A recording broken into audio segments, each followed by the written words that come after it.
Senhoras e senhores, doutores e doutoras, mandaram para o Jurídico e aqui estamos novamente. Seu Manda pro Jurídico Podcast, seu podcast que desjuridica o juridiquês e também o único podcast jurídico que você consegue ouvir até o fim. Eu sou Rodrigo Ávila e hoje divido a mesa aqui do Multistúdios com Pedro e Regina. Como é que você vai, meu irmão? Tudo bem, graças a Deus. Horário noturno e triplo. Noturno. Hoje aqui a gente escala tá provando que o empreendedorismo dentro das comunicações... O inimigo dos comunistas.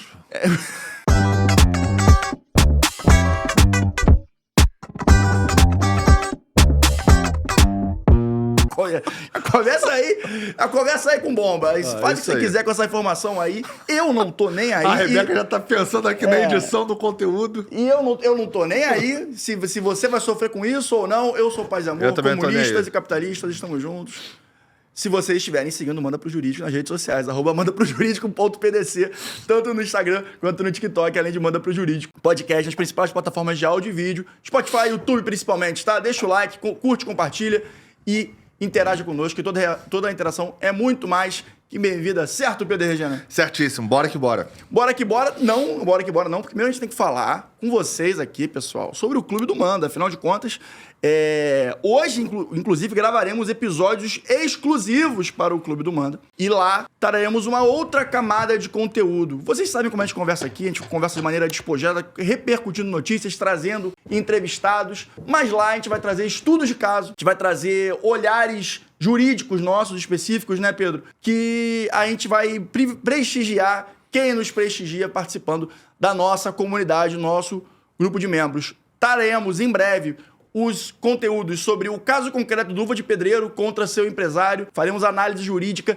extensa sobre o caso, né, Pedro? Destrinchando o caso do Luva. Exatamente, sobre temas de direito material e processual. E também falaremos sobre um tema curioso, que é sobre relógios suíços e toda a questão de propriedade intelectual e o selo de qualidade suíço.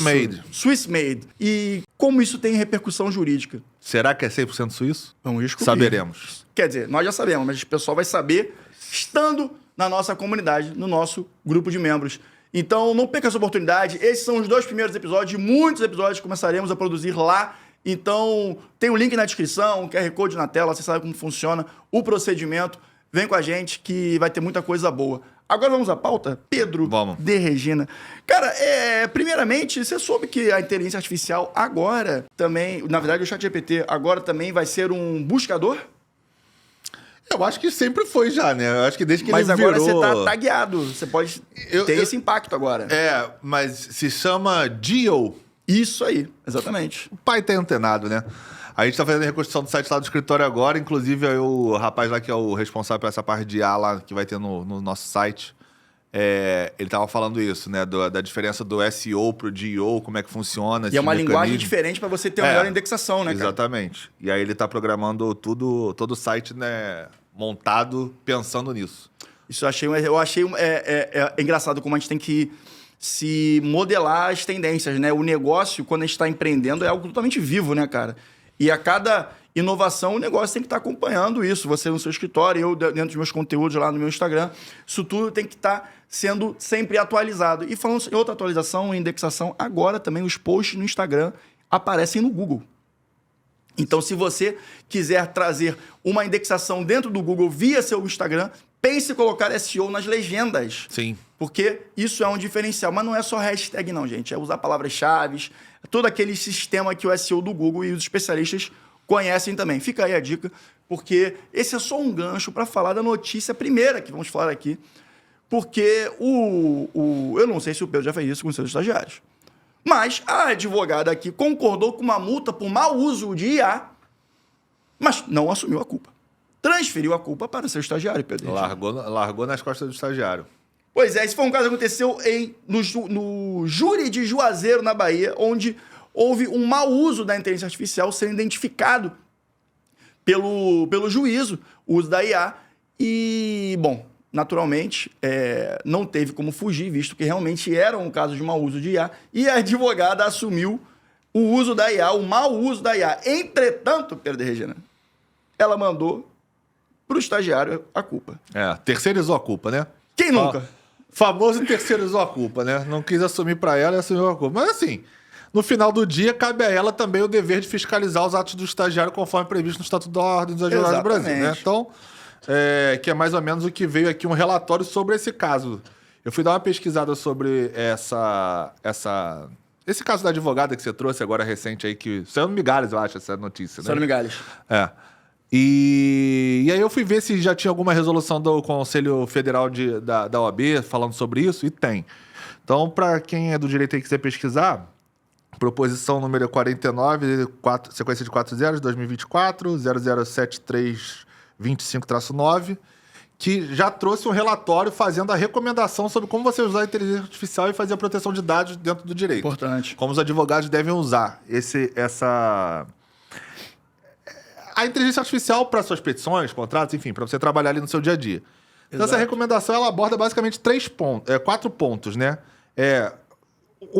Você utilizar a legislação que é aplicável ao caso concreto, naturalmente, que parece meio óbvio, mas sempre é bom falar, né? Tratar a confidencialidade e a privacidade das informações sensíveis das plataformas de IA, envolvidas, né? Exatamente. As práticas jurídicas devem seguir preceitos éticos do Código de Disciplina da OAB. A comunicação sobre o uso de IA generativa tem que ser informada. E aí, disposições finais, enfim, aí são outras questões que ele considerou ali nesse relatório para você poder abordar. Exatamente. Aí, trazendo para o caso concreto aqui, o caso, né, que a gente está falando, chamou atenção após a própria causídica reconhecer a falha de supervisão, como você falou, Pedro, e atribuir a autoria da peça a um estagiário no escritório, agindo sem autorização. E, dentro da decisão do juiz de direito Cláudio Santos Pantoja Sobrinho, e a gente tem que elogiar quando o trabalho dos nossos magistrados funciona de maneira correta, e esse me parece um caso claríssimo de bom exercício da magistratura. A peça protocolada nos autos de ação penal, cara, por homicídio qualificado, continha trechos manifestamente inexistentes. A famosa alucinação de IA, pessoal, com a citação de acórdãos falsos de tribunais superiores e menções deturpadas a artigos do Código de Processo Penal. O episódio ocorreu no Tribunal de Justiça da Bahia, como eu disse, após reformar decisão de impronúncia e determinar que fossem levadas a júri popular. Nesse sentido, galera, parece bastante claro a condução de uso de IA que está ficando muito recorrente, né? Falamos recentemente sobre esse tema, só que foi do outro lado do processo, né? Foi um juiz usando isso, tendo a fiscalização da corregedoria, e agora também batendo do lado dos advogados, cara. A gente conversou muito sobre isso em alguns episódios já, né? A alucinação da IA, a jurisprudência. Eu até citei casos aqui, por exemplo, que a gente já usou recursos de IA e eu fiz a conferência e verifiquei, por exemplo, que usava citações da forma com que a ministra Nancy Andrighi, na época, até foi citada. Também o Omar Vilas-Boas também foi outro que foi citado ali naquela decisão que a gente colacionou lá pela IA. E aí eu vi que eram decisões falsas, que não tinha a numeração não procedia, os respectivos ministros citados não tinham falado sobre aquilo, enfim. Eu, como advogado, fiz o trabalho de conferir. Faltou, nesse caso, a advogada fazer essa conferência. E aí, é independente de ser IA ou estagiário. Então, assim, a desculpa dela, na minha visão, do juiz também fazer sentido, é que independe. Você tem, como advogado, o dever de fiscalizar, previsto no nosso Estatuto da OAB, seja o advogado, seja o estagiário ou um advogado mais júnior seu, ou seja a inteligência artificial. O dever de fiscalização, afinal de contas, quem vai botar lá o certificado digital e assinar a petição, ainda que eletronicamente, é o advogado no final do dia. Então, cabe a ele, sim, revisar e fiscalizar. Não pode ser também um processo biônico, automático, onde ele vai mandar fazer, protocoliza e não verifica, né? E aí, finalizando, o magistrado acabou entendendo que houve uso indevido de inteligência artificial, óbvio, mas também má-fé processual e atentado à dignidade da justiça. Cara, e aí? Beleza, vamos botar em prática aí, que eu vou te perguntar quais são as consequências práticas disso. Qual é o procedimento dessa conduta identificada pela advogada em questão? A OAB pode se manifestar contra isso? Pode trazer a OAB, nesse caso, para fazer algum processo interno com a advogada? Como você entende que é o melhor caminho, Pedro? Poderia. Eu não sei se, nesse caso, o juiz oficiou a OAB. Estamos no campo das hipóteses aqui. Não sei no caso concreto se foi oficiado ou não, mas poderia. Por quê? Porque, primeiro, nesse relatório aqui que eu tava mencionando anteriormente, ele tem as recomendações. É um relatório elaborado pelo próprio Conselho Federal da OAB. Então, uma das coisas que ele fala aqui no relatório é que o uso excessivo da IA, ele é desaconselhado. E recomenda que os advogados se capacitem continuamente para entender como as IAs funcionam. Outra vez, parece meio óbvio, mas a galera alopra às vezes usando a IA, né? Tipo, o cara não quer ter o trabalho, ele joga na IA e a IA faz, ele protocoliza e deu. E é isso aí. Nesse caso, o juiz conseguiu verificar, devia estar completamente discrepante as informações ali, devia estar uma alucinação absurda. O juiz viu, também leu, também, outra vez, como você disse, parabéns também ao juiz que leu o processo e conseguiu verificar ali que tinha sido feito por IA e tinha sido uma alucinação no que esse advogado apresentou. Uma coisa que você falou, pode oficiar o OAB ou OAV? Pode por quê? Porque o Código da OAB diz que envolve questões éticas, informações verdadeiras têm que ser imputadas. Então, quando você bota uma IA alucinando, ela está imputando informações falsas sobre aquele processo. Existe uma questão de responsabilidade do advogado que foi totalmente ignorada nesse Inclusive, caso. o fundamento desse relatório sobre isso é o artigo 77 do Código de Processo Civil, que ele diz exatamente quais são os deveres das partes e dos procuradores, né? Os advogados estão indo coisa. Então, dentre eles, por exemplo, não formular, lá no 77, inciso 2, não formular pretensão destituída de fundamento. Ou seja, não tem fundamento, ele está alucinando. É uma jurisprudência inventada pela inteligência artificial. Outro ponto que ele fala é não praticar inovação legal. Quando você constrói alguma coisa que não tem fundamento na lei para poder justificar aquilo que você está alegando. Que também foi um caso da alucinação ali comentada trazida nesse caso concreto. Então ali você tem pontos em que o juiz pode oficiar o OAB ou advertir até mesmo durante o processo. Então o juiz pode advertir e punir o ato como, por exemplo, atentado à dignidade da justiça. Exato. Então, ali você tem uma multa que pode ser até 2% do valor da causa, por exemplo. Constitui também ato atentatório à dignidade da justiça quando pratica um ato ilegal advogado. Então, todas essas são infrações previstas no Código de Processo Civil, outra vez no artigo 77, o qual o juiz pode, ali de ofício, já aplicar a multa ou oficiar a OAB para que faça a apuração de eventual infração à ética e daquela advogada por ter usado dessa forma indiscriminada. A gente tem um corte... Sem as devidas cautelas, né? A gente tem um corte no nosso Instagram recente que você fala que... tem um tempo já, nem sei se você mudou de opinião, porque assim como a IA muda com frequência, as opiniões sobre a IA também mudam com bastante frequência. Vamos ver se a minha jurisprudência interna mudou. Que a IA, você usa a IA como um estagiário. Por aí. E aí, o que eu te falo... Às vezes até como um júnior. Ela usou as duas camadas de estagiário na sua vida, né? Ela usou o estagiário para trabalhar com o estagiário dela, né? Sim, basicamente. E nenhuma das duas ela fez o mínimo que sempre é recomendado, que é revisar o que seu estagiário faz e revisar o que a IA faz. Então, cara, é um engano que ela cometeu ao quadrado nesse caso, né? Assim, deu mole duplamente, né? Pois é. Porque ela não revisou o revisor. Não revisou o revisor, exato. Cara, e final das contas é a tua OAB que dá no risco, né, cara? Então fica assim, eu acho que é um caso bastante didático para a advocacia que está aprendendo a lidar. E quem é a advocacia que está aprendendo a lidar com inteligência artificial? Todos nós. Total, Todos nós. Quem não tá fora do mercado. Tá fora do mercado. Assim, é uma coisa assim que desculpa até te cortar, mas é uma coisa que eu aprendi e eu levo pra vida, que eu ouvi de um desembargador. Não vou citar o nome, que eu não sei se ele gosta de ser citado dessa forma, porque ele é o cara mais discreto, mas assim, o fato é, o teu nome chega na frente. Então, é uma coisa que, assim, quando você faz uma besteira e que você assina, as pessoas do tribunal ali vão saber o que você fez, se é antiético, se é errado ou não. Quando você vai falar com o desembargador, com o juiz, alguma coisa assim, a pessoa, eles dão uma procurada para saber quem é que tá indo lá falar com eles. Principalmente quando é agendado. Então, quando você tem uma falha como essa, o cara já vai saber que é um advogado que, por exemplo, não está fundamentado tecnicamente, ou que está usando a IA de forma indiscriminada, sem as devidas cautelas. Então, eu tomo muito cuidado com as formas que por isso que eu reviso. Então, assim, eu já poderia ter caído em várias dessas alucinações de inteligência artificial, mas eu sou chato, cara. Eu reviso o estagiário, eu reviso o advogado, eu reviso a IA, e assim, porque no final do dia é meu nome que tá lá, entendeu? E assim, você, de novo, né, eu vou até falar de novo, dica de IA básica, né? Você pode revisar o seu trabalho na inteligência artificial pela própria inteligência artificial. Também tem isso, Então, não tem por que não fazer isso. Você pode criar um agente revisor. Sim, mas também às vezes eles alucinam, né? Então tem que Sim, tomar mas cuidado. é mais um filtro que você coloca ali pra mitigar os erros, né? Porque a galera que não é do direito, ela não entende. Ela acha que simplesmente você tá dando prompt errado. Mas é porque o direito é muito peculiar. Sim. E existem bloqueios que são legais, porque você está tratando de informação sensível, que os próprios sites dos tribunais e doutrina, por exemplo, que você não pode fazer a citação, porque tem infringe de direito autoral e tudo mais. Eventual segredo de justiça também. Segredo de justiça também, tudo isso envolve dentro do judiciário, que a IA não tem como chegar. Então, assim, ela vai alucinar pra te entregar a resposta. E ainda que você fala, pô, você errou, você alucinou, só use uma fonte tal, só use o site do TJ, ela continua alucinando até um ponto que ela chega e fala, beleza, eu não sei te entregar isso, eu não tenho como. E ela para. Exato. Então, tomem cuidado, porque ela não é 100% ainda pra galera que tá no direito.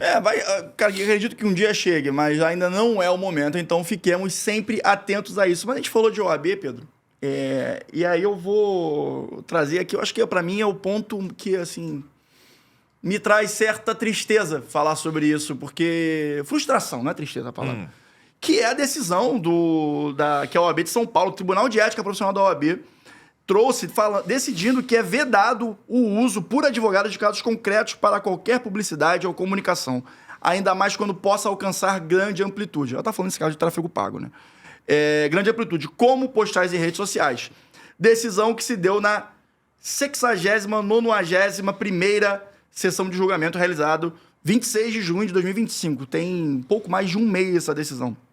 E, só para ampliar isso, o colegiado destacou que é irrelevante nesses casos a ocultação de dados das partes, pois acredita que a publicidade da advocacia tem que ter caráter meramente informativo e deve primar pela discrição e sobriedade, não sendo ética a utilização e divulgação de casos concretos. Aí eu vou fazer a pergunta. O que é ética para o advogado, então? Se eu não me engano, é o provimento 201 de 2019. Pode ser, o provimento 205 de 2021. 205 de 2021. Então, beleza. Então, quase. Corrigido. O que acontece? Ali, você tem todas... Essa é a das diretrizes de marketing e de coisa, você tá falando? Exato. Então tá, 205 de 2021. Então, esse provimento, ele faz todas as diretrizes, são poucos artigos, são uns 4 artigos só, ele é bem curtinho. Mas ele faz todo ali, ele destrincha ali todos os pontos de como você pode fazer a comunicação jurídica, seja por publicidade, por propaganda, até comunicações mesmo pagas, ali tem tudo. Então, assim, tem que ter paciência para ler, tem que pegar ali, vai ler, menos de meia hora você vai ler esse provimento, é bem curtinho, como eu estava dizendo, e você tem que entender o que você pode e o que você não pode fazer. Ele é bem explicativo, óbvio que tem um grau de subjetivismo, então, por exemplo... não pode mercantilizar a profissão. O que é entendido como mercantilizar a profissão? Ali tem alguns requisitos, mas continua mesmo assim sendo subjetivo. Até porque você não tem como botar numa caixinha o rol taxativo do que é o que não é. Né? Esse é um conceito que naturalmente ele tem que ser aberto. Mas ali você tem uma diretriz de como você pode fazer as postagens, a sua comunicação e tudo mais. A gente sabe que a OAB tem essa questão de ser sempre em caráter informativo para não mercantilizar a profissão. Beleza. Só que aí eu vou no sentido que você estava falando. Cara, até quanto isso pode ser ok para você não esculhambar a profissão e não ter um negócio meio escrotizado? Mas você acha que... Mas até quanto também não prejudica Deixa eu te fazer uma pergunta. A divulgação do advogado? Você acha que isso fere alguma ética profissional? Você trazer um caso concreto em que você...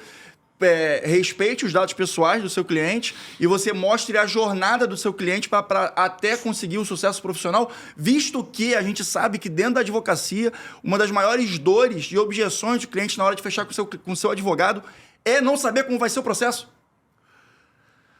Então, aí tem duas questões aí, né? Porque quando você faz essa divulgação dessa informação...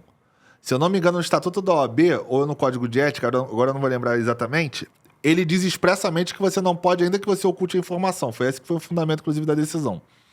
Aí você teria que fazer algum tipo de mitigação, adaptação a essa questão. Mas o dado não é público do processo? Se for um processo público, por exemplo? Por que eu não posso... Porque o que eu estou querendo provocar aqui é o seguinte... O processo sendo público, não sendo em segredo de justiça, eu acho que aí é outro ponto. Tudo bem, segredo de justiça, ok. Pra mim, legal, eu acho que... Cláusula de confidencialidade, eventualmente. Exato. Okay. Tudo que tenha...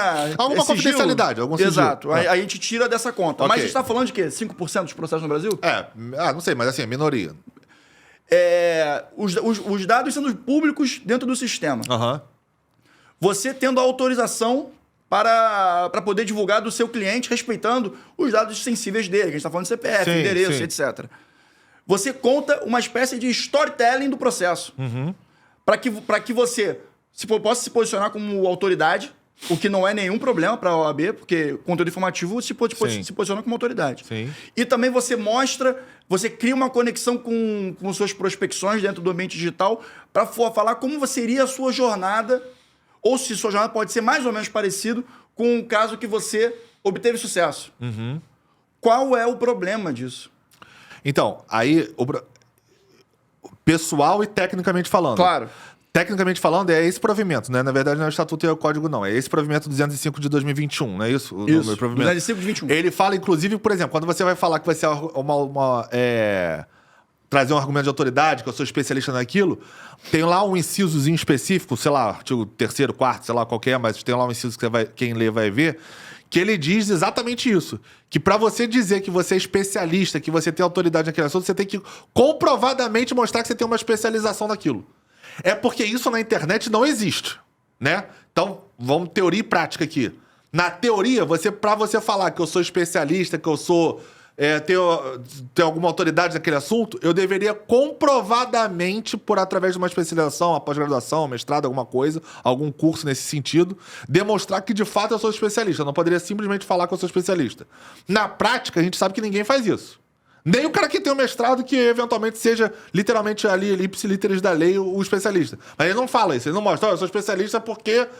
Aí, nota de rodapé, pós-graduação, não sei o que, lá, eu mestrado. Então, assim, eu acho que isso é irrelevante na prática. Então, isso é uma parte da lei, desse provimento, na verdade, que eu acho que acaba que cai por terra porque na prática ninguém usa. E te digo, Pedro, essa vedação como posso falar, o privilegiar esse tipo de posicionamento da sua formação profissional vai totalmente de contra com o que as pessoas querem ouvir nas redes sociais. Uhum. As pessoas não querem ouvir que eu e você temos LLM na FGV. Sim. Que a gente é formado em Direito e Negócios. Que eu me formei na PUC e você no IBMEC. As pessoas não querem saber isso mais. As pessoas querem saber como é que vai resolver o meu problema. E outra coisa assim também, uma coisa que eu também sou contra. Os mestrados, por exemplo, a gente já conversou isso várias vezes, eles são mestrados acadêmicos. Exato. Eu não quero fazer mestrado acadêmico. Isso não me interessa na minha vida prática, pra absolutamente nada. A não ser que eu queira dar aula. E mesmo assim, isso é mega relativo, porque a gente sabe que tem professores que não têm mestrado e acabam dando aula. Então, assim, o que te faz especialista? É você ter um título ou você, na prática, saber implementar aquele caso? Eu acho que é muito mais na prática do que sendo na teoria. Com certeza. Até porque o direito é muito mais prático do que teórico. Assim, quando você chega a um determinado assunto e nível de conhecimento. Então, assim, não sou... Eu entendo a justificativa legal, o embasamento legal que é esse provimento que você trouxe aqui, porém, eu não concordo com alguns aspectos dele. Cara, eu sou super a favor de você não esculhambar a profissão e mercantilizar, tornar a advocacia super comercial. Tá falando aqui pra virar um Better Call Saul, não, exatamente. Entendeu? Também não sou a favor dessa pegada estadunidense que você pode anunciar, tipo, 1-800 do meu nome pra você ligar pro caso. Isso eu sou meio contra. Também. Agora, você poder usar ferramentas de inteligência artificial, Google AdWords, GEO, SEO, pra você poder... de alguma forma propagandear seu caso, cara, eu sou muito a favor disso. Eu sou muito contra esse rigor da OAB de eu não poder contar, por exemplo, que eu ganhei um caso muito bom. E eu acho que isso é bom pra advocacia. Porque, olha só, vamos dizer, no meu caso concreto, não vou nem citar o caso pra nem gerar essa polêmica. Vamos dizer senão a OAB de São Paulo não vai você. A OAB de São Paulo não vai, porque pior que esse processo é de São Paulo. Porque, vamos dizer, eu ganhei um caso grande. Sim. Ganhei um caso grande. É muito legal a OAB saber que dentro do quadro dela, não só um escritório gigante ganha casos grandes. Sim. E que tem um escritório menor que ganha, por exemplo. Sim. Cara, eu acho que isso é bom pra OAB, pra instituição OAB. Onde ela não faz uma reserva de mercado para que os casos grandes sejam restritos ao escritório grande, por exemplo. Então, cara, que bom que existem escritórios pequenos, médio, porte, que sejam, ganhando casos gigantes de escritórios grandes, por exemplo. Eu acho que isso é uma democratização do direito, inclusive. Exato. Então eu acho que a OAB devia estar mais preocupada em dar mais acesso a diversos escritórios para que a oportunidade seja pulverizada igual para todos, do que tentar, de repente, você não poder usar isso a seu favor para você conseguir outros clientes daquele caso que você teve um êxito, que é um caso difícil, é um caso que envolve questão técnica, é um caso que envolve muito dinheiro envolvido, para você poder, por exemplo, ganhar aquele caso. Por que não? E então, assim, talvez a OAB de São Paulo esteja olhando sob a ótica do advogado tirar benefícios disso. Mas aí eu trago o outro lado, que é o do cliente, da experiência do cliente também, né? Que tudo começa quando você cria conexão com o cliente, conexão cliente-advogado. Afinal de contas, advogado é cargo de confiança. Não, total. Um cliente não vai se sentir muito mais confortável quando já conhece o advogado e já sabe que ele consegue, como posso falar, patrocinar uma causa exatamente igual a que ele tem ou muito semelhante. O ponto é esse. No final das contas, eu entendo que essa decisão prejudica a própria justiça, o próprio cliente. A própria advocacia, no geral. Inclusive, por exemplo, a primeira premiação que a gente ganhou de reconhecimento da análise de 2022, você estava no escritório, a gente estava lá, a gente comemorou e tal, não sei o quê. Cara, isso trouxe uma consequência muito positiva para o escritório. Porque vários outros clientes vieram através desse reconhecimento que a gente teve. Justamente porque foram casos grandes e o cara fala, pô, legal, esse escritório não é o maior de patente do Brasil, nem o segundo maior, mas é o escritório que consegue atender minha demanda. Porra, por que eu não posso usar isso a meu favor? Eu acho, assim, tipo, completamente absurdo, entendeu? Exato. E aí eu te faço uma coisa, eu te falo uma pergunta. Você pode ganhar prêmio por você ter especialidade num tema, correto? Sim. Por quê? Que eu não posso usar isso pra, entre aspas, me divulgar. Exatamente. Eu não, assim, com todo respeito à OAB de São Paulo, inclusive a OAB, a gente já teve recentemente aqui a presidente da OAB Barra da Tijuca, doutora Renata, mas assim, eu entendo que é um passo atrás, assim, e a gente não pode falar que pode ser, a gente não pode cogitar nada porque a gente não conhece o caso, as pessoas que julgaram, a gente não conhece. Mas, assim, é uma decisão muito estranha e caminha no sentido que eu vejo que está cada vez mais oposto com a tendência do mercado, cara. E eu acho retrógrada, né? Retrógrado, completamente retrógrado você ter uma decisão dessa. Aliás, o Tribunal de Ética de São Paulo, ele é bem chatinho com essas coisas. O negócio de podcast também, eles já tiveram uma... Isso que eu ia falar, porque não passamos... o Manda pro Jurídico não passou incólume do Tribunal de Ética de São Paulo, não. Ainda bem que eles estão lá em São Paulo e a gente aqui no Rio. Afinal de contas, em outra consulta também sobre publicidade na advocacia, o TED da OAB de São Paulo definiu que é possível a realização de transmissão de conteúdo jurídico por meio de podcast. Obrigado, OAB de São Paulo. Desde que observadas as normas de regulação de publicidade e do marketing no exercício da advocacia. Tem um monte de coisa aqui nas limitações que eles colocam, mas eu vou citar 3 aqui que eu achei mais destacadas. Segundo o texto, ficam terminantemente vedadas, entre outras, né? Seguintes condutas: empregar excesso volume de recursos financeiros em sua produção. O que é excesso de volume financeiro? Conceito subjetivo, né? 1 hora de gravação de estúdio é muito? É pouco? Não sei. Não sei. 1 hora de gravação. Se o cara me cobrar R$10 mil é muito, então. Eu só gravei 1 hora, entendeu? Você gravou um podcast na Globo, sei lá. Enfim. Induzir a captação de clientela e a contratação dos serviços dos profissionais participantes. Eu acho que nesse caso aqui é muito mais um Better Call Saul dentro do podcast do que falar e se posicionar trazendo sua visão sobre determinados temas. Cara, então, aí dá uma pausa aí. Pausa aí. Porque não captar. OAB, olha aqui pra mim. Olha aqui na câmera aqui. Joga o zoom no Pedro. Olha aqui. Você vai mandar cliente lá no escritório se eu não vier tentar angariar a clientela? Não vai, né? Você não faz isso pra ninguém, até porque você não pode.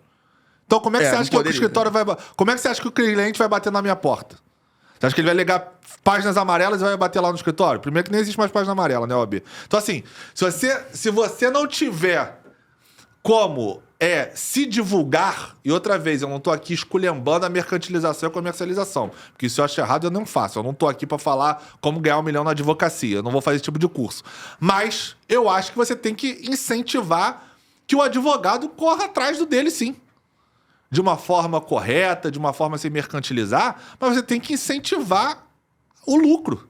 Você tem que incentivar que o escritório... O sucesso profissional, que você ganhe dinheiro.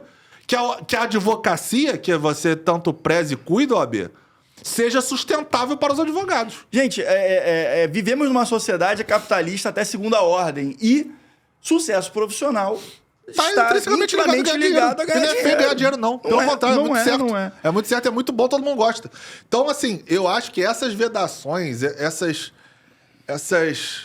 excesso de zelo e de cuidado que a OAB tem, às vezes ela acaba inviabilizando o exercício da advocacia na plenitude. Acho que isso tem que ter uma revisão. tem que ter uma revisão, mantendo a não comercialização da profissão, a não mercantilização, beleza, mas tem que ter uma benevolência maior quanto a você poder, sim, se divulgar, falar, pô, eu sou bom, sou advogado, sou reconhecido, tenho certificação, tenho pós-graduação, trago cliente grande pro meu escritório, ganho caso grande.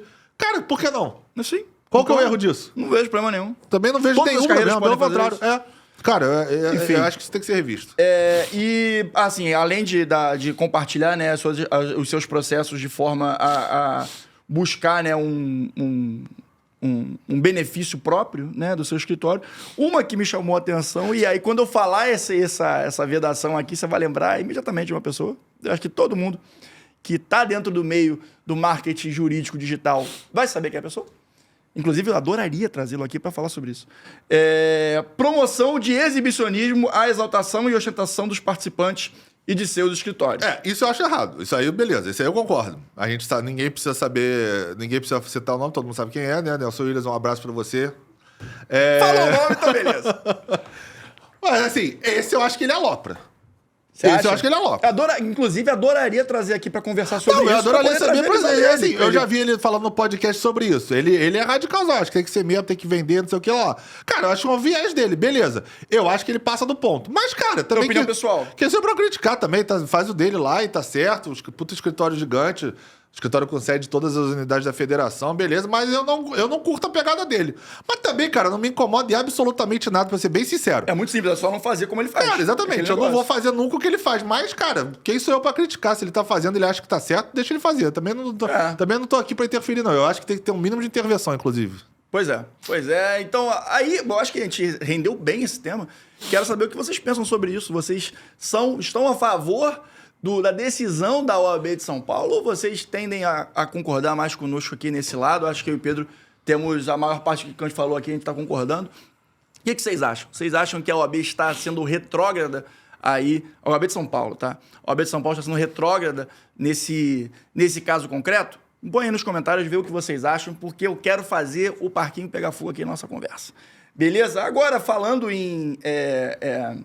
Você falou dos Estados Unidos, né? Como a Better Call Saul, etc. Vamos falar de Alexandre de Moraes aqui rapidinho? Xandão, afinal de contas, teve viralizou nessa semana. Estamos aqui, que dia hoje? 31, né? Essa última semana viralizou um juiz auxiliar do... pensei que fosse o dedo do meio que ele mandou lá. Não. Deixa esse dedo do meio pra lá. O juiz auxiliar aí do Alexandre de Moraes, o juiz chamado Rafael Henrique Janela Tamay Rocha, do gabinete do ministro, determinou que os réus militares envolvidos na ação, aí é uma ação específica lá com relação a 8 de janeiro, fossem ouvidos trajando roupas civis e não fardas. A medida provocou protestos da defesa e gerou tensão após alguns advogados se referirem ao magistrado de forma informal. Ele falou você, né? E se referiu a ele como você. Sendo repreendido pela quebra de protocolo no tratamento. A audiência conduzida por videoconferência envolvia interrogatórios integrantes, grupo composto por 9 militares e um policial federal acusado de atuar diretamente no 8 de janeiro. Entre os réus estavam os tenentes-coronéis, que apareceram inicialmente com uniforme militar. A base teórica, a tese para que ele vedasse o uso da farda militar é para não vincular o exército a esse tema. Por isso, ele exigia que estivessem como civis, porque uma vez você vestindo a farda, você está sendo vinculado ao exército do Brasil, no caso. O que você acha sobre isso? Vamos lá. De trás para frente aqui no que você falou. Primeiro, o dever de urbanidade, quando você está falando com um juiz e o juiz falando com você, eu acho que não, realmente isso aí eu concordo com o juiz. Não pode ser chamado de você. Eu acho que existe toda uma liturgia, toda uma formalidade do direito e eu acho que tem que ser respeitado. Então, nisso aí eu estou 100% de acordo com o juiz de fazer essa correção, essa chamada de atenção do cara chamar o juiz de você, e assim como se o juiz também chamasse o advogado de você, também tinha que chamar de doutor e por assim vai sucessivamente. Então, eu acho que tem que ter esse dever de respeito. Eu sou a favor e eu acho que essa correção com você, sim. foi certo. Isso aí como é que é o direito, não concordo, acho esse formalismo. O direito é assim. Não adianta você querer brigar contra... Murro em ponta de faca. contra... Mesmo o cara que passa na faculdade de Direito e reclama do exame da OAB no final dos 5 anos que ele faz a faculdade. Meu irmão, tu entrou sabendo que ia ter o exame de ordem. Então não pode reclamar dele quando chegar no 5º ano pra você fazer... Hoje você pode até fazer antes, né? Mas enfim. Pra fazer o exame de ordem quando chegar no teu momento. Então isso aí eu sou contra e eu acho que o juiz é acertado. O não uso da farda, isso eu não concordo. Aí eu entendo o argumento do juiz. Não tô falando aqui tem um argumento sólido não ali. estou falando que ele aloprou na decisão, que é uma decisão teratológica, não é isso que eu tô falando. Mas eu não concordo por uma questão, outra vez, de ordem prática. Todo mundo me conhece, sabe que aqui eu trabalho muito mais do que a teoria, do que na ordem prática. Nós trabalhamos muito mais na prática que na teoria. Eu trabalho muito mais na prática do que na você falou o contrário. Então beleza. Eu trabalho muito mais na ordem prática do que na teórica. Então, assim... beleza, você tá vinculando ao exército? Tá bom, então quando você estiver, por exemplo, colhendo depoimento de um juiz ou alguma coisa, você vai mandar ele tirar o terno? Terno não, mas se ele estivesse de toga, eu acho que seria válido. Então, quando... Porque terno pode ser também um Tá traje bom, civil. do advogado, então. Você manda ele tirar o terno? Você manda o médico tirar a roupa branca quando ele for colher o depoimento? Você tá... Mas a roupa atingindo branca, a classe médica. branca, Pedro, ou o terno do advogado não são uniformes, né? São como posso falar, senso comum da categoria, não é algo Quase, que você... né? É porque você não tem a formalidade de uma carreira militar. É quase isso. Tu vai colher o depoimento do advogado de bermuda? Eu acho que é diferente, Pedro. O juiz receberia o advogado de bermuda? Não receberia. Ué, mas não tem uniforme? Mas em nenhum caso, mesmo sendo civil, sendo réu ou autor, você não pode entrar no processo, numa audiência de bermuda. Por que não? Porque não pode. Mas qual é a lei que diz que não pode? Isso é uma convenção. Isso são resoluções de tribunal. Resolução de tribunal, exato. Não tem um artigo no Código Civil que fala é proibido entrar no tribunal de bermuda. Não existe isso. E se você não é proibido, você é permitido, né? Isso é uma convenção. Foi imposta. Então, assim... esse já é o primeiro ponto, e você nem está na formalidade do exercício militar, que é um outro mundo. O mundo militar ele é completamente díspare do mundo civil, de formalidade, de rigor. Um cara que é militar, ele tem que fardado trabalhar, a farda dele tem que estar passada, tem que estar limpa. Impecável, né? 300 milhões de requisitos Barba lá que eu nem sei feita. citar, porque eu não sou militar, Cabelo nem tem como dizer. Barba, por exemplo. Cabelo, Barba, cabelo, exatamente. Muito bem lembrado. O cara, quando está no exercício da profissão dele, ou seja, ele está no expediente dele, ele não pode estar de bermuda ainda, nem de terno. Ele tem que estar fardado. E detalhe... Então você tem que obrigar o cara a tirar a roupa para ir para uma videoconferência e voltar? E como é que funciona a lei lá dos militares que obriga ele a estar de farda? Pode haver um conflito. Qual é o conflito? Pode haver um conflito de O que normas. prepondera? A norma ou uma decisão do juiz auxiliar do ministro Alexandre de Moraes? Então, cara, eu sou muito contra essa decisão. Outra vez, eu entendo, não digo que é uma decisão teratológica, é uma decisão que eu entendo o fundamento dele de você não vincular o exército, mas eu tendo a discordar da posição desse magistrado, porque eu acho que é um constrangimento até que você causa, você tá no seu ambiente de trabalho, vai lá trocar a roupa porque eu não quero te ver de farda. Porra, precisa disso? Isso é imprescindível pro caso? Isso é imprescindível para uma instrução probatória, de uma oitiva, de um colhimento de depoimento? Pô, eu não vejo. Desculpa, mas essa decisão eu não concordo. Eu penso só, assim, tento entender o caso concreto, né? A gente está falando de um processo extremamente delicado e que o gabinete do ministro Alexandre de Moraes está muito exposto. Então, eu acho que é uma decisão talvez mais do que seja mais ampla que propriamente a questão legal, né? A questão da norma. Seja mais como posso falar? Uma blindagem de imagem do próprio gabinete. Afinal de contas, independente da decisão estar bem fundamentada ou não, e vamos partir do princípio que vai estar bem fundamentada, o uso da imagem do Exército se colocando contra o tribunal é algo que pode ser explorado de maneira muito maldosa. Não é contra. Ele vai estar sendo ouvido. Não é contra o tribunal. Ele vai estar sendo ouvido, ele não está falando nada contra o tribunal.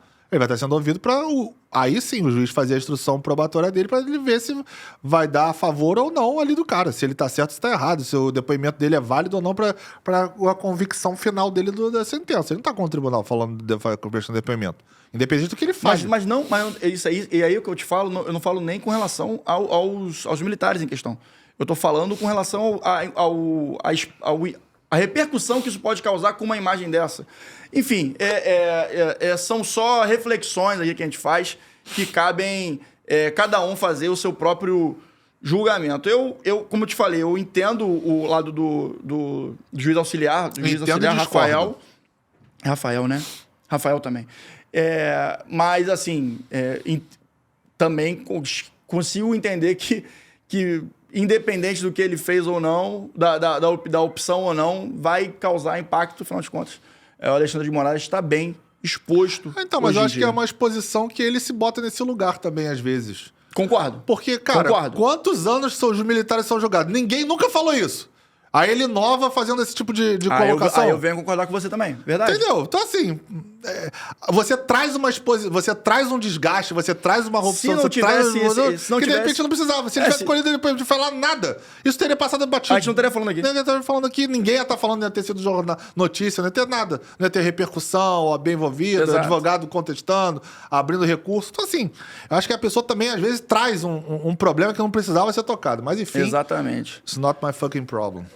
Exatamente. E aí, vamos tocar aqui os minutos finais com 2 casos concretos do nosso episódio. Que, cara, olha isso aqui, cara. Site Acompanhantes é condenado por uso indevido de foto de mulher. A mulher relatou, em 29 de novembro de 2023, que identificou a veiculação de sua imagem sem consentimento em um site destinado à oferta de serviços de acompanhantes. Ao tomar ciência da publicação, ela entrou em contato com a plataforma que prontamente removeu o conteúdo. Entretanto, um mês depois, a imagem foi republicada. Diante dessa situação, a mulher ajuizou a ação alegando ter sofrido lesão à honra e à privacidade pela exposição indevida de sua imagem em um contexto sensível, requerendo compensação por danos morais. Cara, isso já não é incomum, né? E a gente já viu alguns casos nesse sentido, até de pessoas famosas, né, Pedro, em sites internacionais. E a republicação posterior da imagem, portanto, indicou falha na execução definitiva ou reincidência que caracteriza uma omissão relevante da plataforma, segundo o desembargador na segunda instância. Isso aí é um tema que eu acho que a gente já vem falando algumas vezes, assim, que é o dever de curadoria das próprias plataformas, né?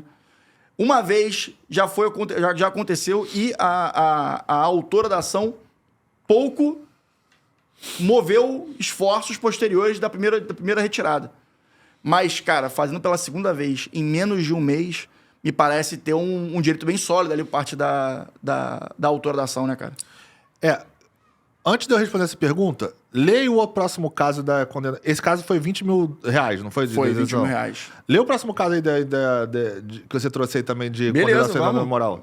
Já entendi o que você está falando. O outro caso, gente, é bem semelhante, porém com uma pessoa famosa e não tem nada a ver com conteúdo adulto. A marca Farm é condenada por repostar foto de atriz sem autorização. Sendo obrigada a pagar R$20 mil por republicar a foto da atriz. A atriz é a Jessica Ellen, é famosa, né? Atriz de novela. Sem autorização. Basicamente, pelo que eu pude entender, houve ali um contrato entre as duas partes, em que ela fez uma ação com a Farm, utilizando a roupa, sendo modelo, e uma vez acabado a vigência do contrato, utilizou-se novamente o material fotográfico dela para repostar, associando a marca Farm com a notoriedade da atriz Jessica Ellen. Eu entendo que o raciocínio é esse, né? O uso indevido da imagem para benefício próprio, sendo que a relação comercial ali já havia acabado. Sim. Tá aí na pauta aí o trecho do Anderson Schreiber que ele fala sobre essa questão? Porque tá na sentença que você mandou. Não tá aqui. A gente pode pesquisar. Você tem na sentença? Tá com a sentença aí? Tô, vai falando que eu vou pesquisar. Tá em negrito, tá a citação do Anderson Schreiber falando sobre o artigo 20 do Código Civil aí. Uhum. Enquanto o Rodrigo vai pegando ali, eu vou falar o porquê que eu tô fazendo essa contextualização. Se vocês repararam, aqui você entende, na prática, como se constrói uma jurisprudência e como você pode instruir o seu cliente para dar um posicionamento para ele de qual é o valor que está sendo aplicado em casos de danos morais contra a honra. Por quê? Porque 2 casos, obviamente de naturezas distintas, um site de acompanhantes, onde uma pessoa que não era em tese acompanhante tem ali sua imagem vinculada a esse serviço, se sente ofendida e ganha uma indenização de R$20 mil, e outra, uma atriz global que tem ali uma imagem vinculada num repost da Farm, usando a imagem dela, e que também ganha R$20 mil. Então, às vezes os clientes perguntam, se a causa ganha, a jurisprudência diz tanto. Aí é o que você manda, é o que a gente faz lá no escritório, por exemplo, é juntar casos que às vezes não são nem iguais, né? O acompanhante, atriz global, coisas diferentes, mas que tem o mesmo valor de condenação por direito de infração à imagem. Os dois são 20 mil reais. Então se um cliente chega, por exemplo, no seu escritório e pergunta, eu tô com um caso aqui que eu acho que o direito à minha imagem foi violado. Doutor, quanto é que eu tenho que receber? Ou então, o advogado falou que eu tinha que direito a receber 50 mil reais de indenização, causa ganha e tudo mais, porque o meu primo é advogado e já me falou isso.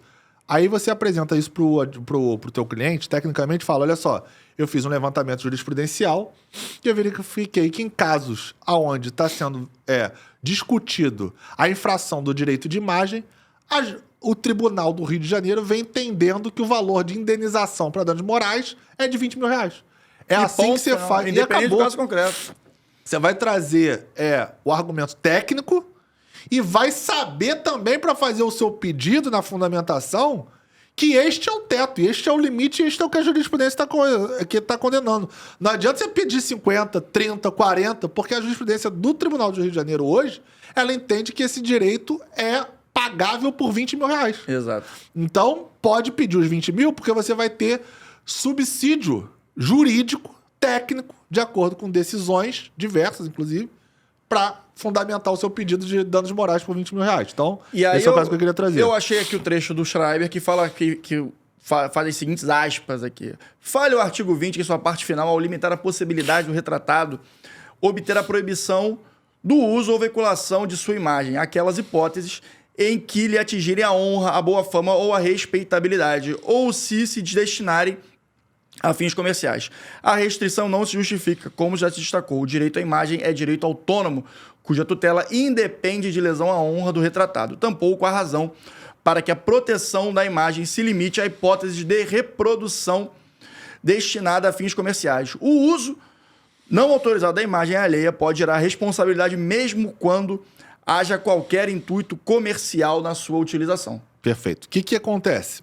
Aí a gente tem que fazer uma... Inclusive, Anderson Schreiber é ouvinte do Manda Pro Jurídico. Um grande abraço aí, Anderson Schreiber. Então, assim, o Anderson Schreiber estava perfeito no momento que ele escreveu isso. Mas a gente precisa fazer uma contextualização, porque apesar dele ter sido citado nesse trecho, na decisão, na sentença, fato é que houve uma mudança legislativa. Eu não estou falando que ele errou quando ele escreveu. Quando ele escreveu não existia, provavelmente, essa questão, porque ele não cometeria esse erro. Ele é um cara super técnico.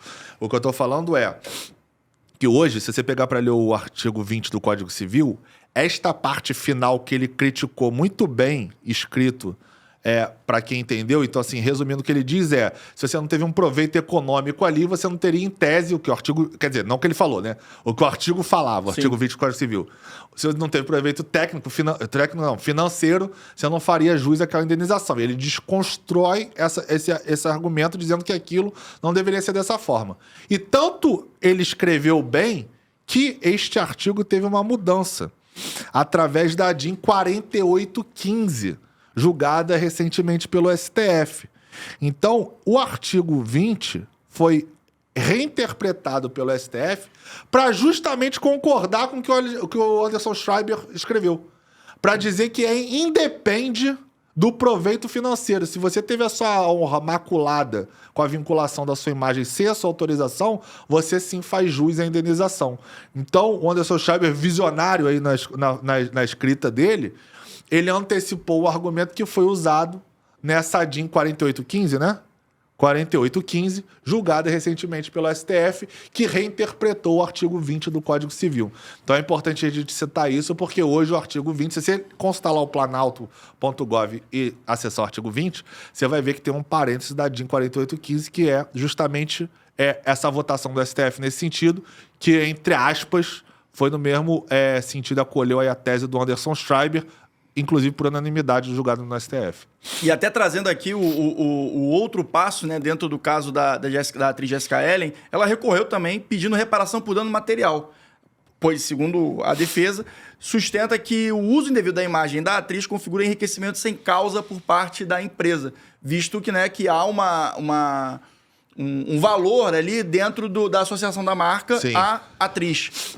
E, em função disso também, a defesa do grupo, em recurso adesivo, solicitou redução dos danos morais para 10 mil. Analisando o caso, o relator da ação, o desembargador Carlos Santos de Oliveira, destacou que a proteção à imagem possui dupla natureza, moral e patrimonial, e que mesmo com a alegação de ausência de lucro, o uso da imagem em perfil destinado à promoção de produtos caracteriza a exploração comercial, seguindo assim os termos da súmula 403 do STJ, independendo de prejuízo ou indenização.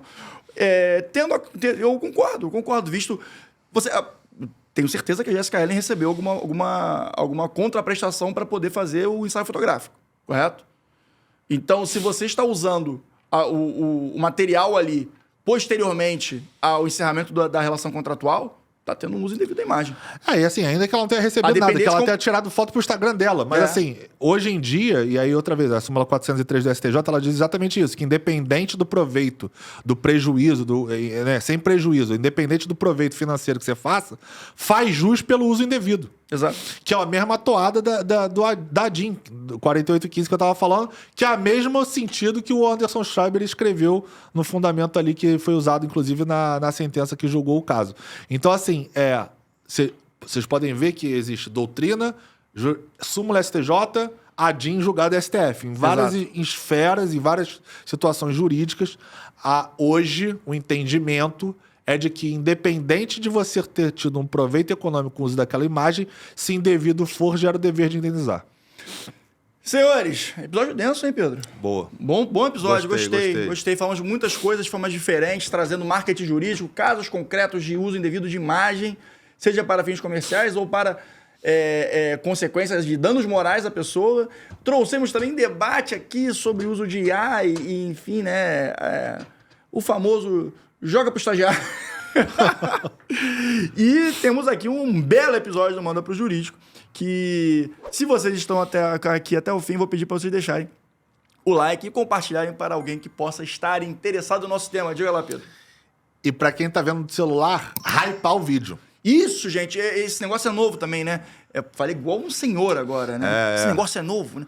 Ancião. Dá aquela hypada no vídeo que eu tenho certeza que vai fazer sentido para vocês, porque quanto mais gente tiver aqui dentro da nossa bolha e dentro do nosso grupo, do Clube do Manda, mais rico será a troca e mais rico será o nosso conteúdo. Então, gente, muito obrigado por estarem até aqui. Galera que ouviu até o fim, comenta o quê, Pedro de Regina? Hypado.